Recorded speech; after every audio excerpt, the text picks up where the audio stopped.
Hey guys, welcome back to this channel. So I have an interesting video for you that's going to be about how you can use PayPal to help you debank and make money whilst you're doing it. Now, the idea of using PayPal to debank seems a little bit heretical because PayPal is also a centralized institution. It's got many problems, and frankly, I hate PayPal, and I think anyone that has used PayPal for long enough probably hates it as well. So why would one want to use PayPal as an alternative to a bank? Well, I'm going to explain that. But first, if you like these kinds of videos about debanking and about P2P cryptocurrency trading, make sure to subscribe to my channel. I make videos every day about these kinds of things. I think it's going to be a fantastic way for you to learn how to reduce your need to rely on centralized banking systems using cryptocurrency. So let's get into the video, right? So a key component of my channel is talking about peer-to-peer trading, because for me, this is a very important way to debank by not having to rely on centralized cryptocurrency exchanges.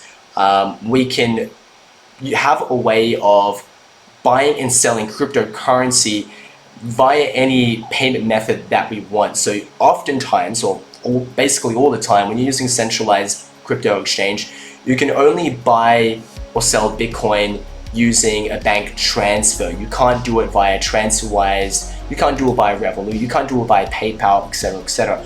But on a P2P cryptocurrency exchange, anyone can provide liquidity to the exchange by making an offer to sell Bitcoin for any payment method they want.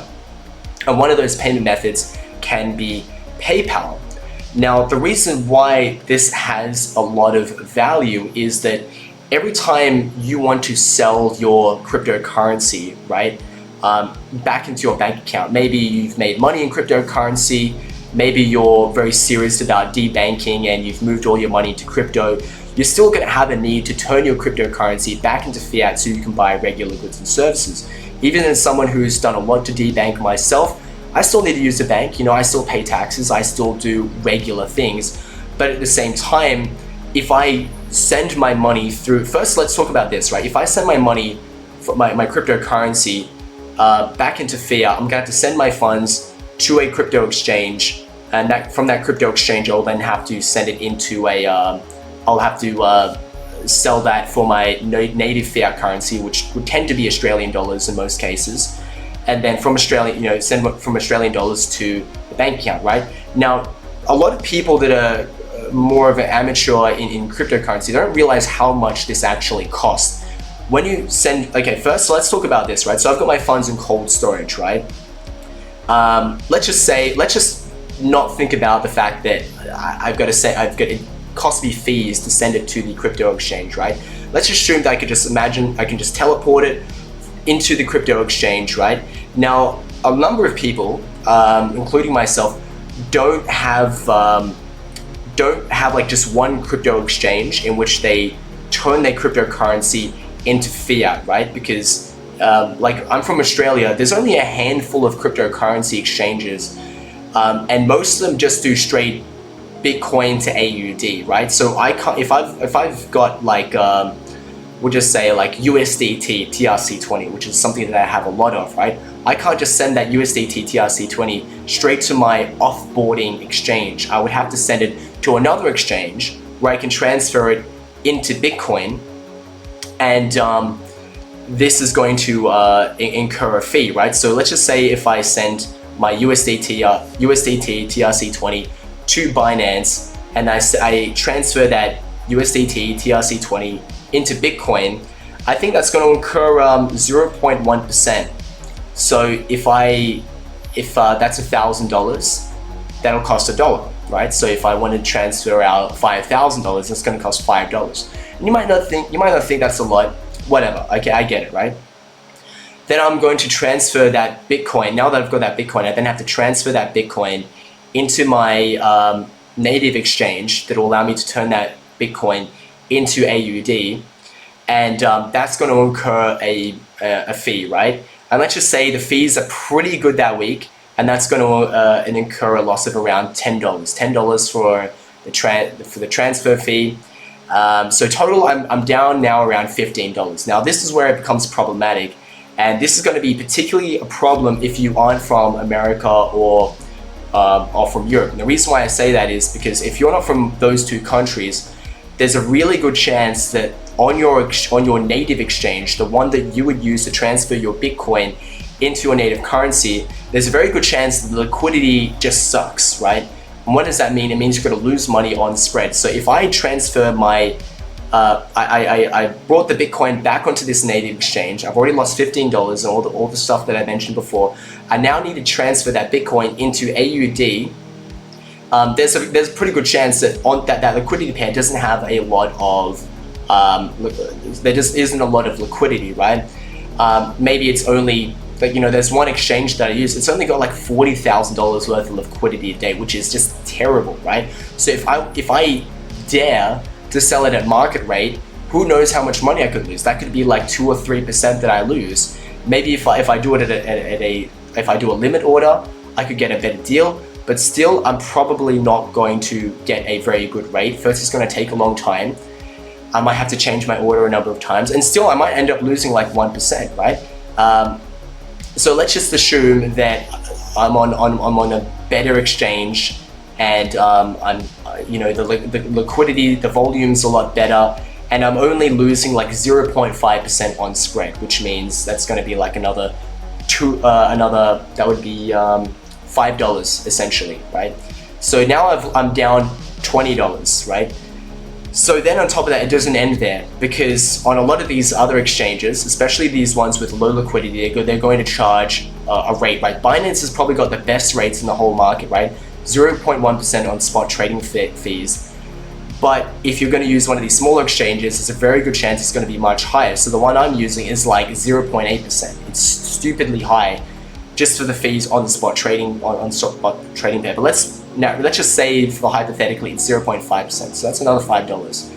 I've now spent around $25, right? So spot trading for Binance. There's the withdrawal fee, so it's $15. I've lost $5 on spread, and I've lost like now another $5. So it's now $25 that I've lost every time that I want to withdraw $5,000 into fiat. It's cost me $25, right? And then maybe, I don't know if this is the case for you, it's not the case on my exchange, but maybe there's a withdrawal fee again to turn that fiat currency, that AUD or whatever it is you've got, withdraw it into your bank. Maybe there's an additional fee, right? So it costs money every time that you pull funds out of your cold storage or wherever it is, and then turning it back into cash that you can use. That costs real money.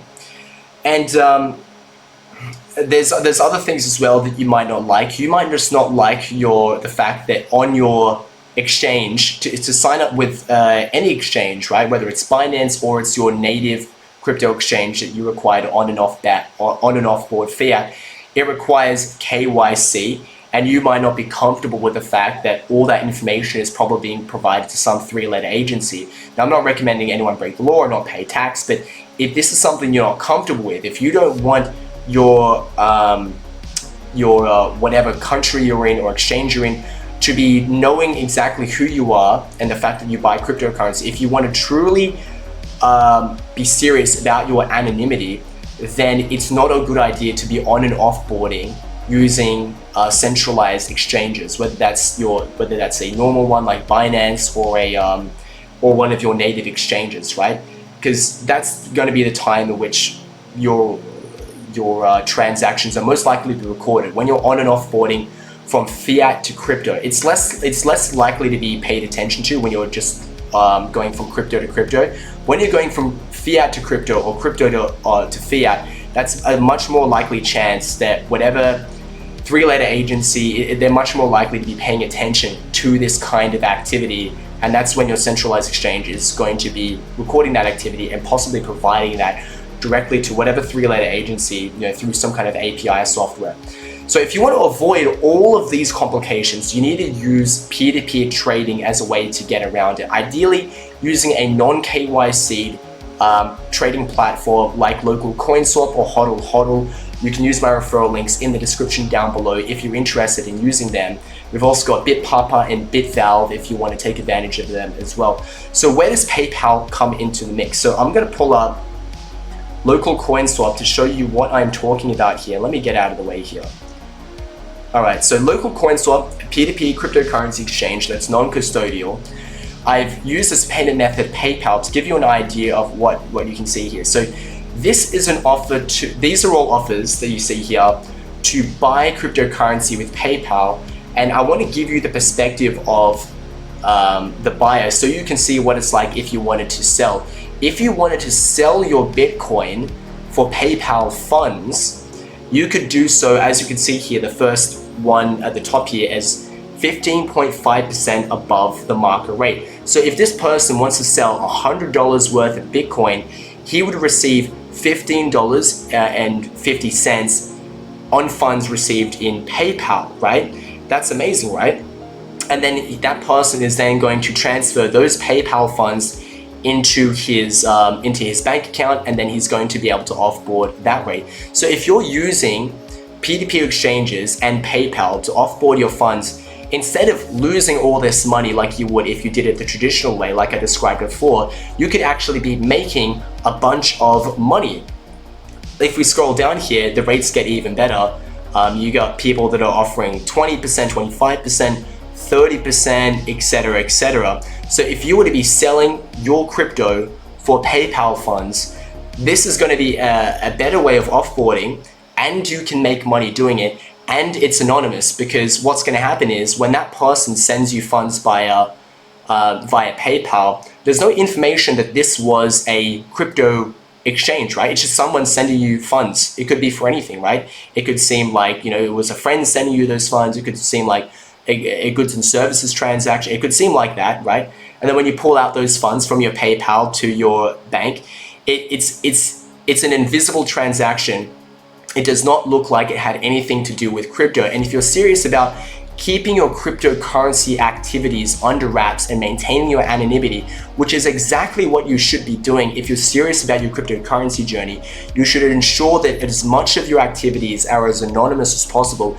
You should be using a cryptocurrency exchange like local coin swap, not providing KYC, and using these unorthodox methods to not have to give too much information about your on and offboarding activities. Now, I want to get into the meat and potatoes about exactly how you want to do this and why you can charge such a high rate, and what some of the risks are. And I made a video about how to comfortably sell your cryptocurrency for PayPal, because there are risks involved.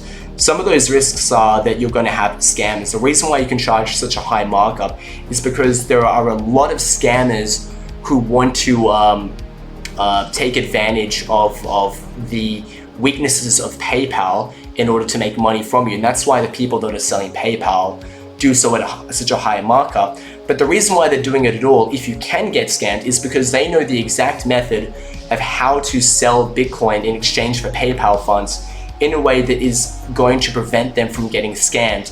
And they're able to utilize this knowledge that they have in order to make money, right? So if you didn't have this knowledge, there's no way you'd be able to do this kind of exchange, because you're going to be getting scammed left, right, and center. So let me pull this up again.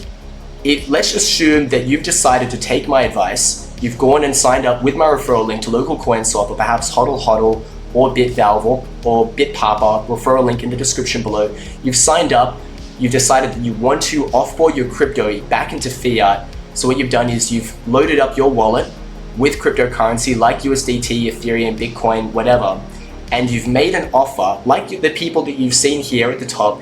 You've made an offer to sell your Bitcoin for PayPal, and you've done so at like a 20% above market rate, right? So let's assume you've done that. What's gonna happen now is you're now gonna wait. You're gonna wait for a couple of days, a couple of weeks, maybe a couple of hours for someone to open a trade with you.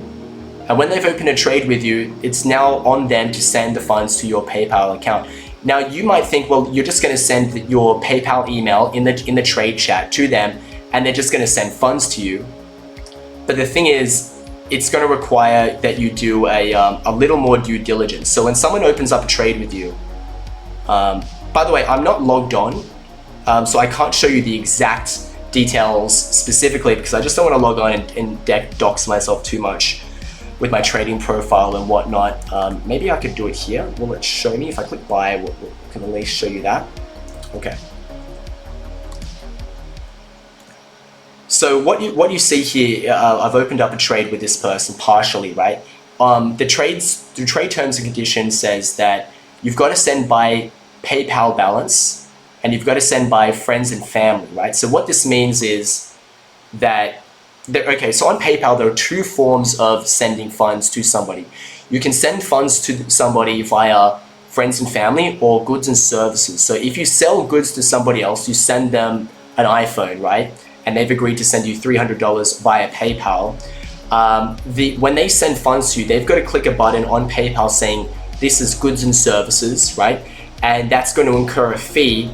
And it's also going to mean that this is now under the buyer protection of PayPal. And this means if the goods don't arrive, that person can open a dispute against you in order to be able to get his money back. And the way that the person prevents, the seller would prevent himself from getting scammed. So just in case, because maybe the buyer makes up something and says, I never received the item. The idea is that the seller can input his tracking number into this, into the transaction to show PayPal that the item actually arrived, and it proves that the item arrived. So that person, the person who bought it from him, can't say I never received the item and scammed him. But if you're selling digital goods like cryptocurrency or other intangible things like NFTs or, I don't know, K-pop photos or whatever it is, the chances of getting scammed are extremely high. So you can't allow someone to send you funds by goods and services because they can always turn around and say, I never received the item. And if you're sending them Bitcoin, there's no way, first, you can't prove that it was sent. But more importantly, even if you were to explain to PayPal, well, actually I sent Bitcoin, here's my transaction hash, whatever, trading Bitcoin on PayPal is against their terms and conditions. So ultimately you're going to lose the dispute if that person decides that they want to scam you, right? So the only way to get around this is to make sure that the person sent the funds by friends and family. And this is something that that they can prove to you when they send a screenshot of the transaction. So when they send the funds, you're then going to ask them for a screenshot of that transaction, and then you should be able to see that this was sent by friends and family, right? So the second thing that's really important is you want to make sure that they send by their PayPal balance, right? So on PayPal, you have the option of sending by the balance that you already have on PayPal, or you can send by funds that you have in your bank. So someone can connect their bank via their debit card or whatever to their PayPal, and you can send, say if I want to send you $100, I can send you $100 via using my bank via PayPal, and ultimately I've just used PayPal as a conduit to send money from my bank.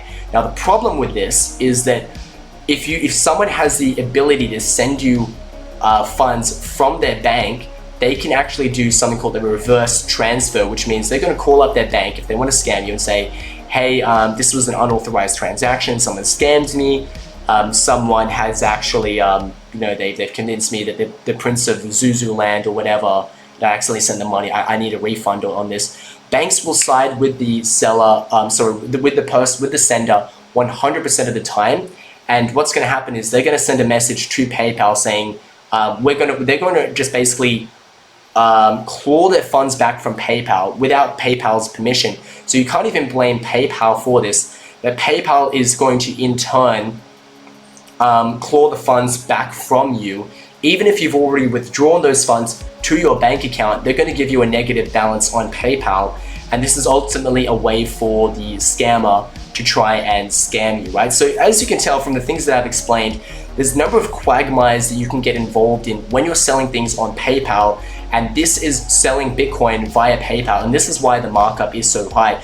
So if you follow my instructions, you should be fine, right? So first thing you want to do is when someone opens a trade with you, you're going to ask them to send you a screenshot of their PayPal balance so you can see for sure that they've actually got a PayPal balance. If they've got $0 in their PayPal account, that implies they intend to send you funds through their bank account, which means there's a chance they're going to try and scam you. So it's important for them to send you funds via PayPal. So now let's assume that you know they've got funds on PayPal. You're then going to send them your email. They're going to send funds to that email address. And then once that's done, you're going to have to ask them to send you another screenshot of that transaction. They click on the transaction and there's going to be a screenshot showing that they have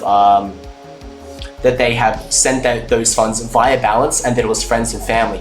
If you can confirm that those funds were sent via friends and family and by PayPal balance, then it should be okay. Let me see if I can actually show you a screenshot of this, just to give you an idea. I don't want to keep you guessing too much about what it looks like. OTC. Let's have a look here. Give me 1 sec so I can show you what this looks like.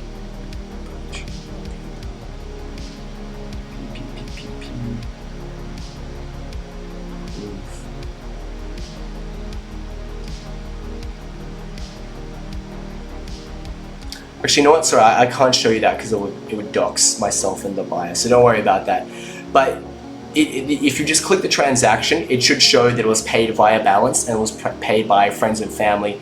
Another way you can tell whether it was paid by friends and family or goods and services is that when you receive the funds, if on the transaction it says there was a fee, like a goods and services fee or something, that's how you know it was paid by goods and services. So it should be kind of obvious. It should be kind of obvious to you. So if you can guarantee that the person sent by friends and family and they sent by balance, then you can comfortably and safely release the funds in crypto to them, and there you go. Now you've made possibly 15-20% on your money.